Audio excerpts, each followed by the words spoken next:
मैं पहले से कह रहा था कि आरजेडी बीजेपी को नहीं रोक पाएगी। आज भी बिहार के उन लोगों से अपील कर रहा हूं जो इस गलतफहमी का शिकार हैं एम वाई कॉम्बिनेशन के ऊपर। आप सिर्फ वोट डालने वाले बनकर रहेंगे, आप वोट लेने वाला बनिए। इससे दो फायदा होगा, आपकी लीडरशिप बनेगी और आपके जरिए से आप कम्युनल और फाशिस्ट फोर्सेस को रोक पाएंगे। ये सियासत है। मैं अपनी पार्टी को लेके आगे बढ़ना चाहता हूं। मैं किसी के इंतजार में या फिराक में नहीं ठहर सकता। मैं बलरामपुर से बहुत अच्छे वोट हसनैन साहब ने लिया है और मगर उनको कामयाबी नहीं मिली। अरारिया से भी अच्छे वोट हमको मिले हैं मुख्तलिफ मकामात से। तो हमारी कोशिश है कि इसको और हमारी पार्टी को मजबूत किया जाए और मैं फिर से बिहार की आवाम का शुक्रगुजार हूं। और ख़ास तौर से मैं पहले से कह रहा था कि आरजेडी बीजेपी को नहीं रोक पाएगी। आप मेरे स्पीचेस उठाकर देख लीजिए, मैंने ये बात कही थी। मैं बार बार आज भी बिहार के उन लोगों से अपील कर रहा हूं जो इस गलतफहमी का शिकार हैं एम वाई कॉम्बिनेशन के ऊपर। मैं पहले भी कहा, असेंबली इलेक्शन के दौरान भी कहा और आज भी कह रहा हूं, आप सिर्फ वोट डालने वाले बनकर रहेंगे, आप वोट लेने वाला बनिए। इससे दो फायदा होगा, आपकी लीडरशिप बनेगी और आपके जरिए से आप कम्युनल और फाशिस्ट फोर्सेस को रोक पाएंगे। तो ये मुझे अपने ख्यालात का इजहार करना था। अगर आपके पास कोई सवालात हैं तो जरूर मैं उन सवालात का जवाब दूंगा।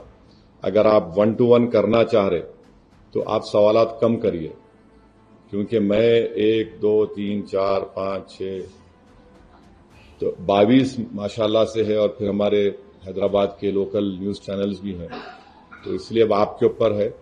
मैं तो बैठने तैयार हूं, सिर्फ दुआ कर रहा हूं कि आदिल हसन को भी अल्लाह बलरामपुर से कामयाबी दे दे। सर, हैदराबाद के जुबली इलाके में बीआरएस और बीजेपी ने इस्तेमाल किया, शशि कपूर उन्होंने टारगेट किया था। उसके बाद कांग्रेस की कामयाबी हुई। क्या किया उन्होंने? बीआरएस पार्टी और बीजेपी के कई नेताओं ने शशि कपूर को आपको टारगेट किया था, आपकी पार्टी को टारगेट किया था, जो कि कांग्रेस को वोट डालेगा, उसको एमएलए जाएगी, बहुत सारे मुद्दों पर बात की। उसके बाद तो उनको कामयाबी। अब उनसे पूछो, आप उनसे पूछना पड़ेगा कि इतना बोलने के बावजूद भी हर वार्ड में उनको शिकस्त हुई और बीजेपी की जमानत जब्त हो गई। अब तो लोगों को सोचना चाहिए कि जुबली हिल्स की आवाम ने जो फैसला लिया है वो उसको कबूल करना चाहिए। हम भी बिहार में नहीं जीते। क्या मैं भी बोलूं कि हमारे हसनैन साहब ठाकुरगंज से 78,000 वोट लेके हारे? मैं बोलूं कि 50,000 वोट राजद वाले क्यों लिए? तो ये अब वो लोग बोल रहे हैं तो वो खिचियानी बिल्ली खंबा नोचने के बराबर है। मैं क्या बोल सकता हूं? नहीं, ठहरो भाई, आप कोई पूछना चाहेंगे तो। सर, पीटीआर सर से जब पूछा गया तो यही बोले हम तो मंच करेंगे, असर तो चले गए, दोस्त क्यों ना रहा। बस देखिए, ये संगम पिक्चर का गाना अच्छा दिखता, ये सियासत है। मैं अपनी पार्टी को लेके आगे बढ़ना चाहता हूं। मैं किसी के इंतजार में या फिराक में नहीं ठहर सकता। मैं आपको पहले से बोला था, जब आप तमाम लोग दारुसलाम को आए थे, कि क्यों आप नवीन यादव की तायीद कर रहे। मैं आपको बोला था कि बीआरएस का वोट गिर गया है, अब इससे बढ़ के पूर्व आपको क्या होना। आप वहीं ठहरे रहिए। मैं तो रोक नहीं पाऊंगा, मगर मैं नहीं ठहर सकता ना।